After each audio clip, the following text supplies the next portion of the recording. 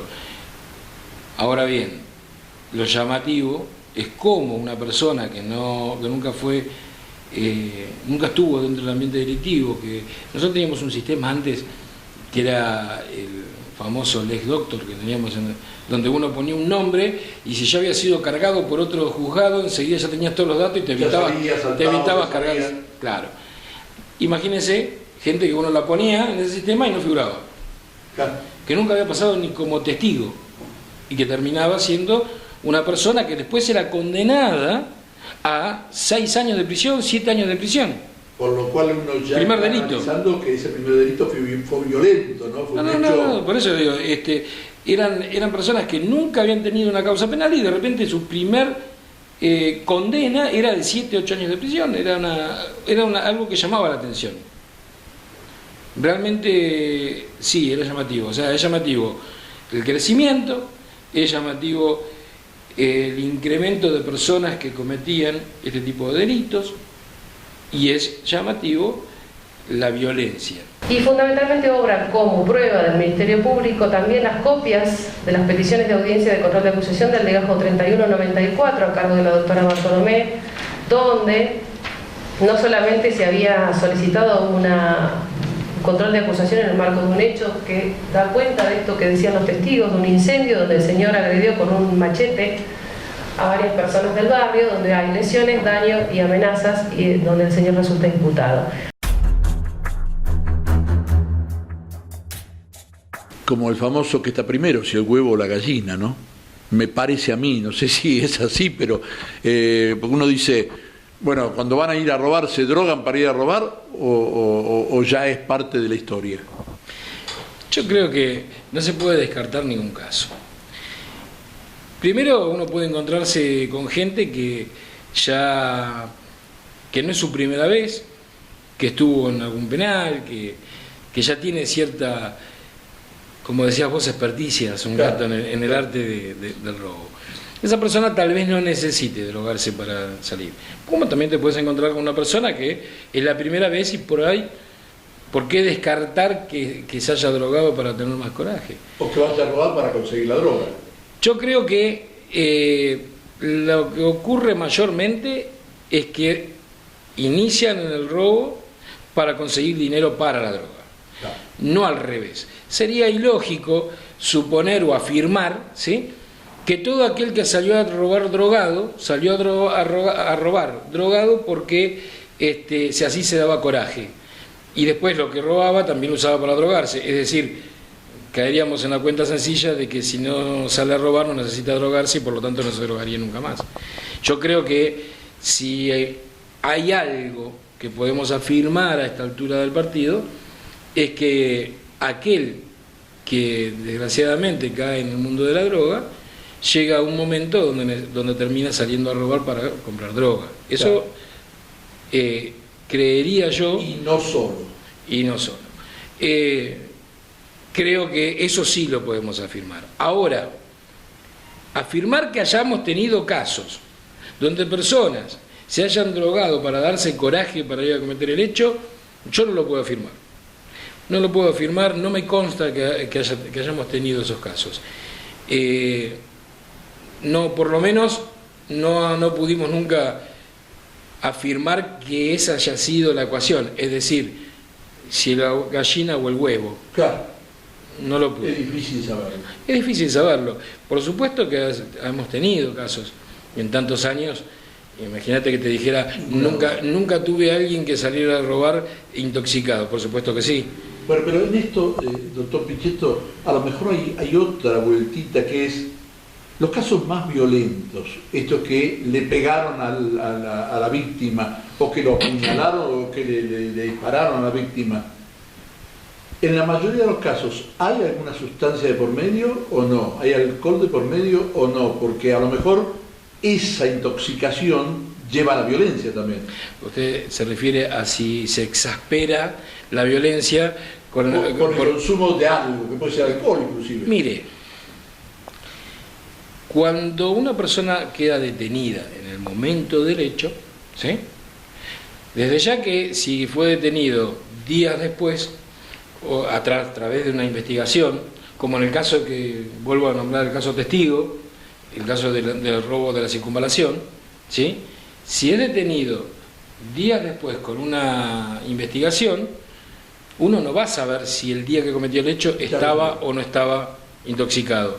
Es como dice el médico forense, a ver, hubo un accidente, estaba alcoholizado, pero después murió por otra causa, pero a través del accidente. Pero no se dice que fue por el alcohol, se dice que fue por los hematomas, por esto, por el trauma. Cuando vos descubrís el autor de un hecho violento, pero lo descubriste por una cámara de seguridad, lo descubriste por una investigación hecha a través de un elemento sustraído que apareció en el mercado, y llegaste a detenerlo 10 días después, no hay imposibilidad de saber si estaba drogado o no, más allá de la percepción personal que haya tenido la víctima, ¿sí? Que le pueda llegar a decir en su declaración, mire, yo creo que estaba drogado o tenía aliento etílico. Y utilizarlo para temperar el hecho. Por eso. Miren, yo la verdad que no sé porque yo estaba de tal manera y si lo hice, no lo hice en mi razón. Ahora, aquellos que son detenidos en el momento, ¿sí? Y que se les hace un examen de rigor, un examen físico, al momento de que ingresan a la comisaría, al solo efecto de evitar que después sean golpeados en el interior, de verificar en el estado en que llegó la comisaría, por eso va el médico policial ni bien quedan detenidos, y puede ser que el médico policial le diga que se le siente aliento etílico. No hay un examen de sangre que te diga el grado, claro. No hay un examen de sangre que te diga si tiene alguna sustancia. Por lo tanto, si sencillamente tenía un poco de aliento etílico, ¿sí? No se sabe cuál es el grado, salvo que esté tirado en el piso y el médico policial diga esta persona está inconsciente del alcohol. Pero si ese grado pequeño de alcohol que hace que tenga aliento etílico, ¿sí? Es suficiente para generar la violencia del hecho. Claro.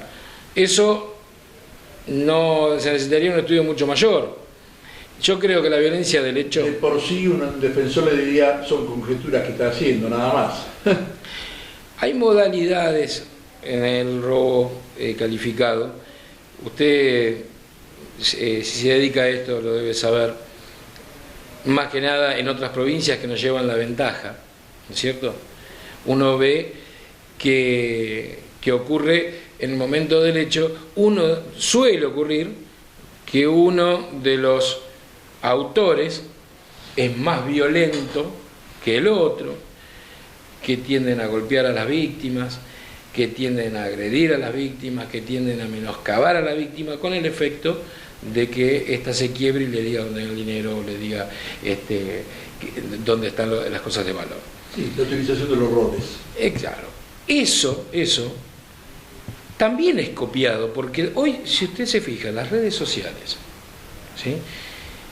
Antes uno decía, el que va a la cárcel cuando sale peor porque ahí hizo un posgrado. Era el eslogan siempre de muchísima gente. La escuelita. Hoy la escuelita está en un celular. Claro.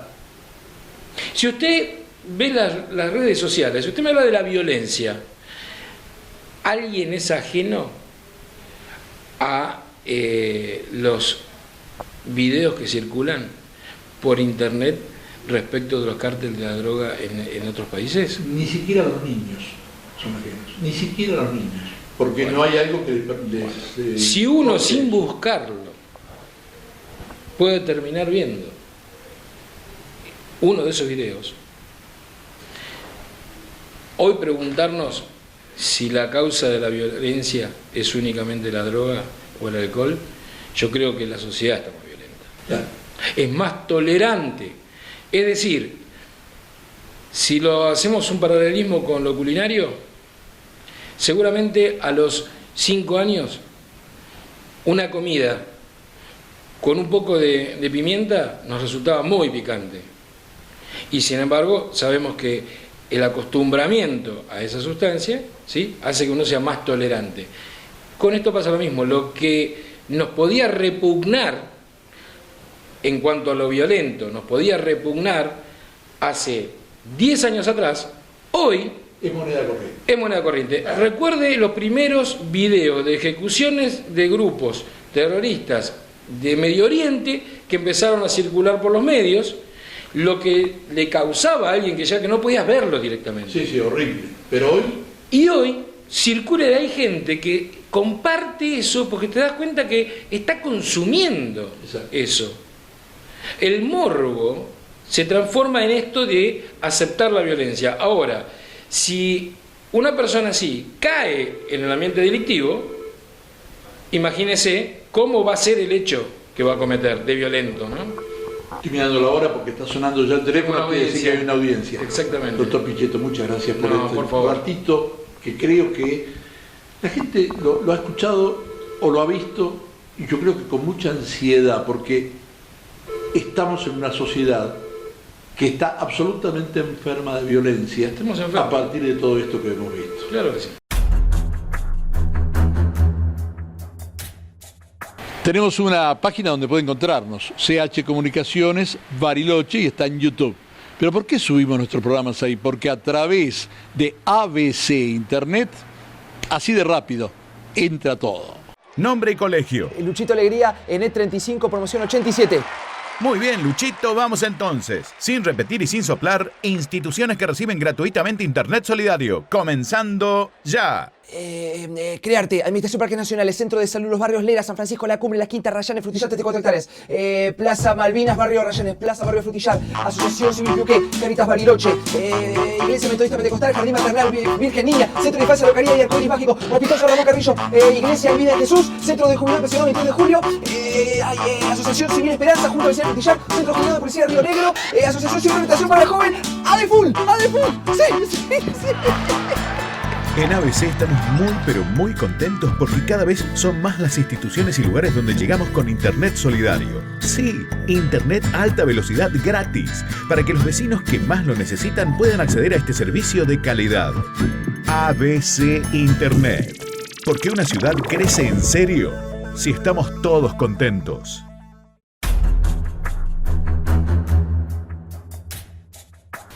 Yo creo que estoy medio abrumado de los hechos.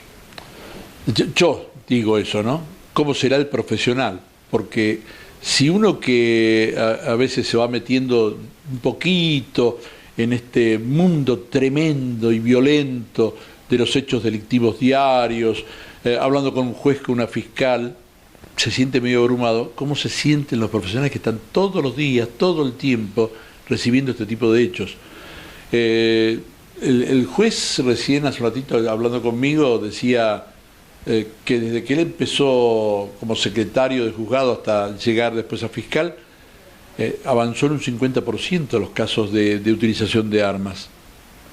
Juan Manuel Piñero Bauer está siempre con nosotros. Yo ya ni digo que es médico ni forense, sino que es un columnista del programa directamente, ¿no? Pero, Juan, ¿cómo te va primero, no? ¿Cómo estás, Carlos? Yo digo que me siento abrumado, pero vos debes tener una carga tremenda diaria de hechos violentos. Sí, tenemos una continua consulta por este tipo de hechos. Estamos formados, No, por supuesto, claro.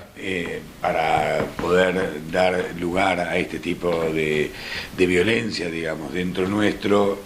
Uno está preparado, uno es un profesional y se ha formado para poder convivir con estos dramas espantosos que ocurren, por supuesto, diariamente. Por violencia institucional, violencia civil, el maldito consumo de alcohol en los boliches y que los chicos salen alcoholizados y que los patobicas no saben cómo contenerlos y la policía tiene que mediar y al final se ocurren hechos de violencia continuos. Casos de violencia familiar, bueno, ni que hablar, tenemos varios por día, en donde el violento usa como práctica diaria la solución de sus conflictos pegando. Y esto es muy difícil de revertir porque la persona que es violenta, a menos que haga un tratamiento muy serio y una educación muy seria, va a resolver sus problemas como lo resolvió siempre, por medio de la violencia. Claro. Porque la violencia es un tema que tenemos que empezar a tratarlos a los 5 años, no a los 40 cuando uno tuvo un hecho de violencia, ni a los 20 cuando uno se forma las primeras parejas y aparecen los primeros índices violentos. Esto tiene que empezar mucho antes.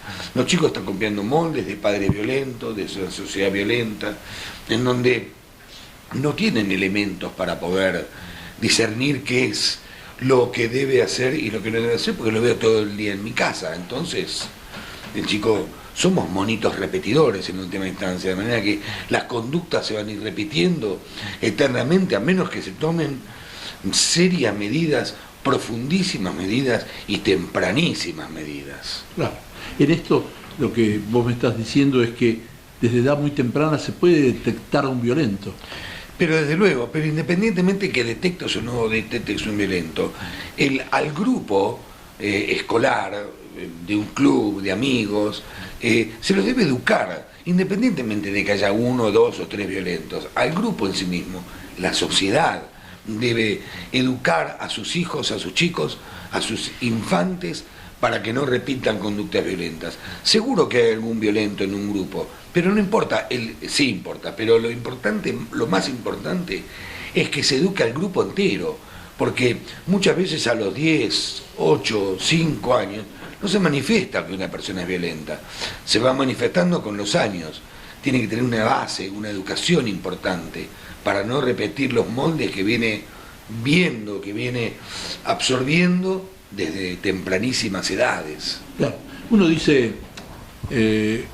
ya sé, porque fulanito de tal ya tiene antecedentes, porque viene de una familia de delitos, pero hoy, así nos contaba el juez, por ejemplo, hay mucho que nos dice, Juan Manuel, este nunca estuvo, nunca lo tuvimos, no sabemos ni quién era, y de golpe aparece con un revólver y robando.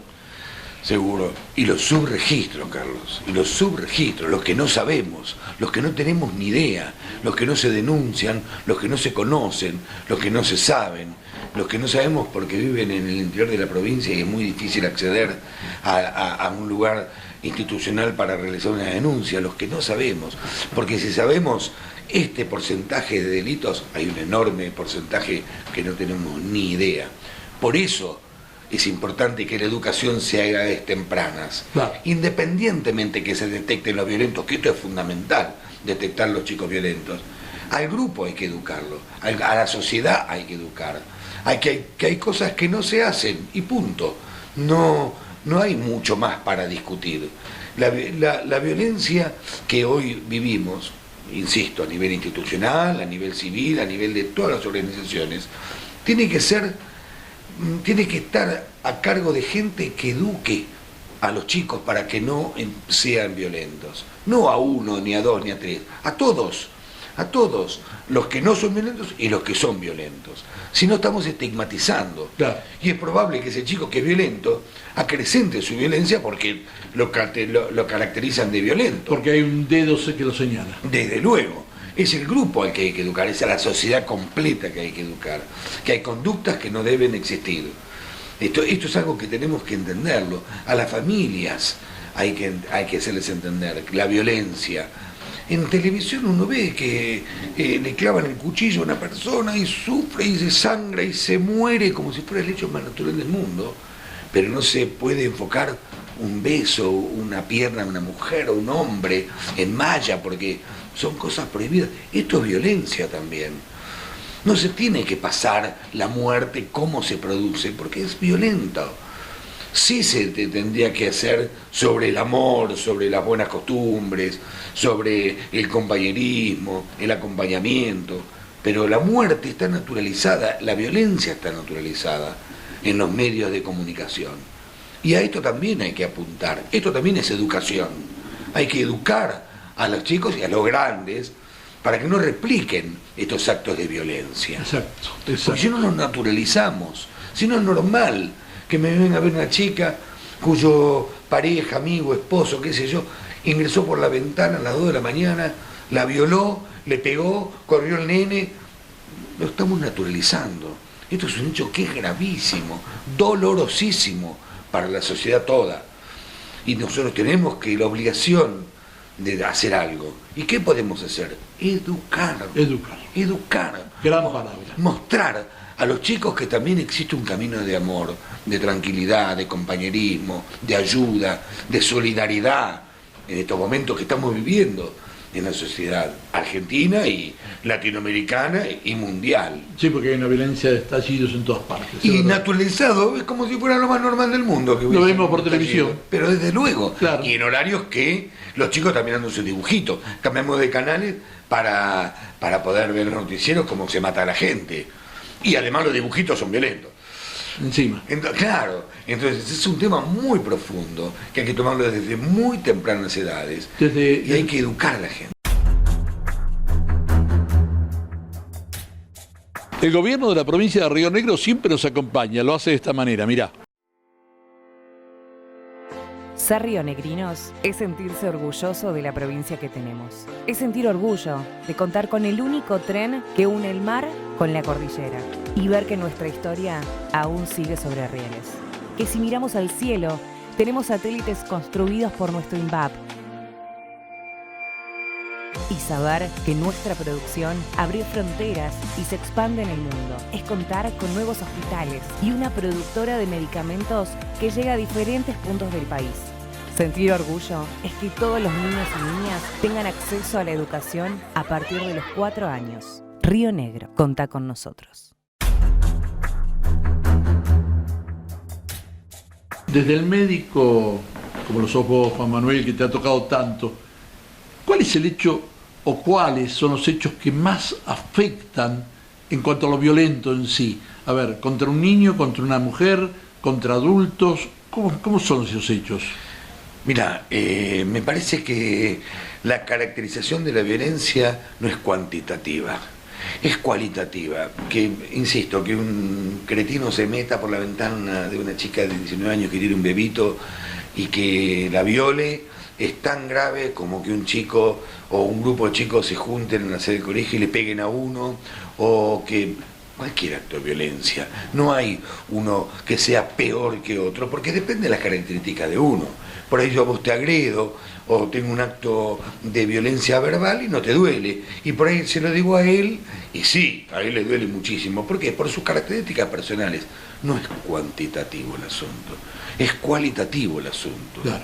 La violencia aumenta porque está naturalizada, porque es normal la violencia. En tanto y cuanto esto siga existiendo y no se cambien los paradigmas sociales, es muy difícil de resolver. El futuro de la violencia doméstica, así como lo vemos, es negro.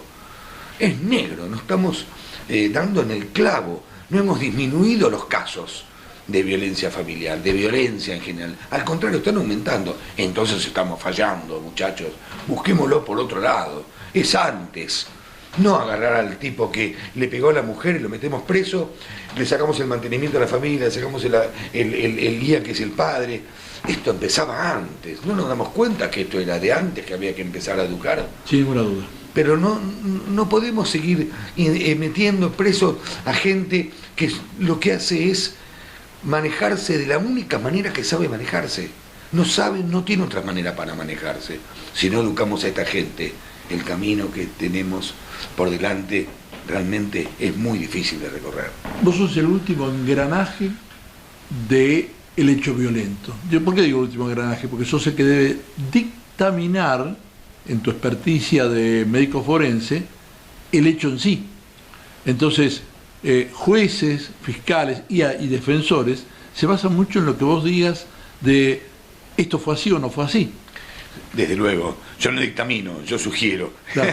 Yo informo, yo colaboro, yo soy un colaborador del juez, o de los fiscales en este caso. Sí, desde luego, si el fiscal me pide a mí, me pregunta a mí qué pasó con esta persona, yo le describo lo que pasó y seguramente va a tomar mi informe, porque por algo me preguntó, aunque puede no hacerlo, pero seguramente lo va a tomar. De manera que soy la persona que pone en claro al médico en términos normales, un término médico que por ahí era incomprensible. Y por eso muchas veces te llaman a los juicios para que des el testimonio del médico forense. Desde luego, aparte porque la reforma indica que tengo que ir a decir mi pericia oralmente, indefectiblemente, el juez y los fiscales y los abogados me van a hacer preguntas respecto de mi pericia para tratar de aclarar un poquito los mecanismos productores de eso. Con esto no solucionamos nada, castigamos a un culpable que lo merece, pero no solucionamos el problema de la violencia juzgando a estos tipos. Desde luego que tienen que ser juzgados, condenados, y no tienen que haber ningún tipo de prerrogativa, pero el camino empieza mucho antes, muchísimo antes, en el colegio primario, en el jardín de infantes, esos primeros años de los nenitos cuando están con sus padres. ¿Qué miran? Que son cerebritos que son esponjas, entonces van a absorber todo lo que vean. Si no cuidamos a estos niños, si no tenemos una actitud de sumo cuidado con estos chicos en cuanto a lo que van a recibir, van a ser violentos.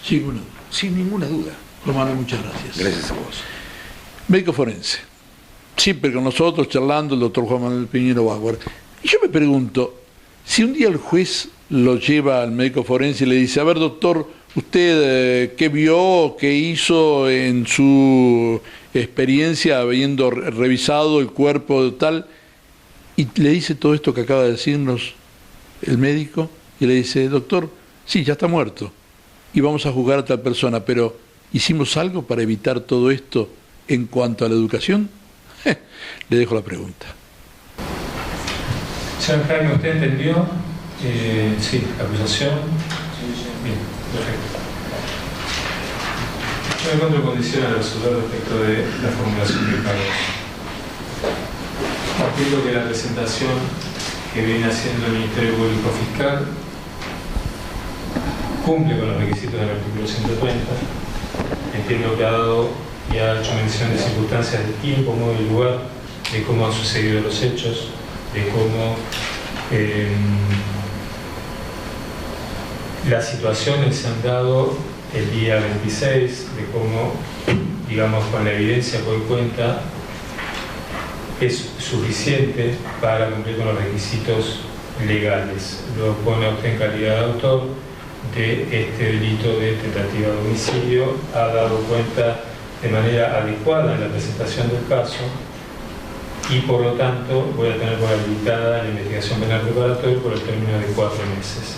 Entiendo que la posición de la defensa y su posición es distinta, se contrapone y habría ahí alguna cuestión que tiene que ver con un episodio previo que se tendrá que dilucidar y avanzar respecto de la evidencia con la cual usted cuenta como para acreditar estas situaciones que viene mencionando su defensor. Sin embargo, entiendo que esta situación es proclive, digamos, a habilitar la investigación penal preparatoria que está solicitando la Fiscalía. Esta oportunidad de estos 4 meses va a brindar la posibilidad de que las partes aporten evidencia y entiendo que el deber de objetividad de la Fiscalía va a merituar respecto de la evidencia que va a colectar, sobre todo con las testimoniales, porque las dos testimoniales centrales en las cuales se basa hoy la Fiscalía para achacarle esta formulación de cargo, tendría alguna cuestión que aclarar respecto de lo que viene diciendo la defensa, ¿sí? Pero la información que hoy nos trae el Ministerio Público Fiscal entiendo que es adecuada, acorde y suficiente en los términos de la precariedad de esta etapa procesal. Es decir, el Ministerio Público Fiscal entiende que hay un hecho, que este hecho está circunstanciado, dice el tiempo, el modo y el lugar donde habrían pasado las situaciones y cuál ha sido su rol. En estos términos, entiendo que la descripción del Ministerio Público Fiscal es válida, se ajusta, como dije, a las previsiones del artículo 130 de nuestro Código Procesal y la tengo por válida. Por lo tanto, voy a habilitar esta investigación, no habiendo controversia respecto del plazo, la voy a fijar en 4 meses.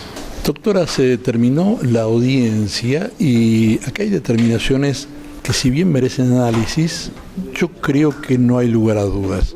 Por ejemplo, se ha comprobado de que el acusado estaba en el lugar y la víctima fue profundamente herido con un hacha. Así es, digamos, son las circunstancias tenidas en cuenta justamente por el Ministerio Público. No se puso en duda en ningún momento la presencia de Kisa, que es la víctima de este hecho, y del propio imputado en relación con la lesión. Nunca se dijo esto no ocurrió, ni tampoco que no fue él. Simplemente se intenta poner una posición de víctima de un posible robo, que es el único que incorpora esta versión, es el propio imputado que le dice a los testigos como que había sido víctima de un robo, pero nunca denunció, digamos. Son circunstancias que a nosotros lo único que hacen es indicarnos más indicios de alerta en el marco de este hecho y de la gravedad de lo ocurrido, ¿no? Acá nos indica a nosotros dos circunstancias a interrogar por alguna manera, ¿no? Primero, ¿la víctima tenía algún arma en su poder? No, absolutamente nada. Dicen que hay un perro que tenía el cuello cortado. Esto indicaría que si la víctima supuestamente quiso robar y le cortó el cuello al perro, tenía un cuchillo. Esto es lo que indica ahora el defensor, no lo dice ni siquiera el imputado, digamos. La incorporación no es tampoco elemento hoy válido o que nos indica cualquier tipo de análisis. Nosotros vamos a verificar todo esto porque justamente para eso estamos trabajando con criminalística y con los testigos. Hasta ahora esta versión la aporta la propia defensa y el propio imputado por intermedio de los testigos, pero no hay un elemento cierto que permita presumir este hecho. Dado por presunción que había un intento de robo, ¿eso justifica la violencia extrema del uso de un hacha en cuanto a posibilidad de una defensa? Las circunstancias del exceso en la legítima defensa y demás, tanto de la persona como de los bienes personales, podría ser un elemento a analizar, pero hasta el momento no se ha podido acreditar el ilícito previo, que es lo que le da garantías a aquel que pretende defenderse en forma extrema, como es este caso, para poder analizar esta circunstancia atenuante. Por ahora no se ha podido acreditar, pero lo estamos investigando. Para alguien que no está en la parte legal, digamos, ¿no es cierto? Si se tiene por verificado que no había un arma en la víctima, el uso tan fuerte de una hacha en la violencia, según sea por defensa o no de por sí equivale a una prueba de delito. Por supuesto que sí. Digamos, esto es un análisis que se hará oportunamente. Desde ya hubo un exceso, hoy, en cómo él se plantea. Pero nosotros hoy no estamos analizando esta circunstancia porque no tenemos probado el ilícito previo, que es el robo, que lo trae ahora la defensa. Lo que estamos haciendo es trabajar sobre el móvil, que posiblemente sea este, o alguna circunstancia de agresión en la que indefectiblemente el criterio del Ministerio Público es que aquel quien le pega un hachazo a otra persona en la cabeza no intenta lesionarlo. Indefectiblemente, posiblemente. Por supuesto. Indiscutiblemente lo que pretende es matar a la otra persona. Entonces, para nosotros hoy es una tentativa de homicidio. Hoy justamente es una circunstancia, digamos, inicial de la investigación. Seguramente vamos a escuchar a varios testigos. Esto de alguna manera puede llegar a oídas de los propios restos de los vecinos que estuvieron presentes y que vieron las circunstancias. Recordemos que hay una persona prófuga, así que también estamos trabajando sobre ese tema. Que ese es otro tema a tener en cuenta. Pero fundamentalmente también tener en cuenta tentativa de homicidio. En el hospital a mí se me informó que está peleando por su vida la víctima y que las circunstancias son bastante difíciles, con lo cual hasta podría cambiar esa carátula, ¿no? Por supuesto, por supuesto. Estamos muy próximos al hecho, esto ocurrió el 26, realmente la lesión es gravísima. Nosotros tenemos contacto con la familia todos los días para ver cuál es el estado y hasta ahora permanece en las mismas condiciones de gravedad, con peligro cierto de vida. Educarnos. Atención, no dije educar, educarnos. A todos, educarnos todos juntos, porque a lo mejor uno se cree que está fuera de todo esto y no lo es. Uno se cree que la necesidad es educar a otro tipo de gente y no es así. Todos debemos educarnos pensando también en la educación grupal, no directa, personal, unificada, sino grupal, de todos los chicos y de los jóvenes en cuanto a que el futuro no debe tener la violencia que tiene nuestro presente. ¿Les parece? Es una idea a desarrollar en familia. Le vuelvo a preguntar, ¿le parece? Hágalo en casa, háblelo con sus hijos. A lo mejor esto es un disparador así pequeño para que usted piense que sus hijos van creciendo y que les espera un futuro con mucha violencia. Nos encontramos la semana que viene. Muchas gracias.